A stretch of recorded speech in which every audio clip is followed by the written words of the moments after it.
ఈరోజు Bhogapuram international airport మనందరికీ కూడా పరిచయం.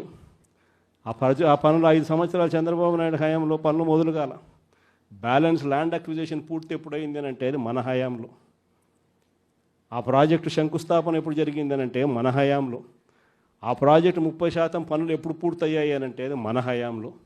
ఏదైనా కూడా విశాఖపట్నం కానీ ఉత్తరాంధ్రకు కానీ రాష్ట్రంలో మరొక చోట కానీ ఇంకొక చోట కానీ ఎక్కడైనా అభివృద్ధి పథంలో పనులు ఏదైనా జరిగాయి అని అంటే చివరికి నాడు నేడుతో స్కూళ్ళు సైతం అభివృద్ధి ఎప్పుడు చెందాయి అని అంటే అది ఒక్క వైఎస్ఆర్సీపీ ప్రభుత్వ హయాంలోనే.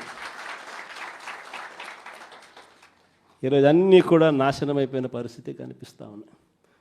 ఈ పెద్ద మనుషులు అన్ని రకాలుగా కూడా వ్యవస్థలన్నీ నాశనం చేశాడు. ఇచ్చిన హామీలు ఏవి కూడా నిలబెట్టుకునే పరిస్థితిలో లేక ఈ పెద్ద మనిషి ప్రతిదీ కూడా ప్రజలను వెన్నుపోటు పొడిచే కార్యక్రమమే చేస్తూ ఉన్నప్పుడు ఆ టాపిక్ నుంచి ప్రజలను డైవర్ట్ చేసేందుకు ఏ ఒక్కరూ కూడా ఆయనను ప్రశ్నించే స్వరం వినపడకుండా చేసేందుకు ఈ పెద్ద మనిషి చేస్తూ ఉన్న పాలన భయానక పాలన సృష్టించడం.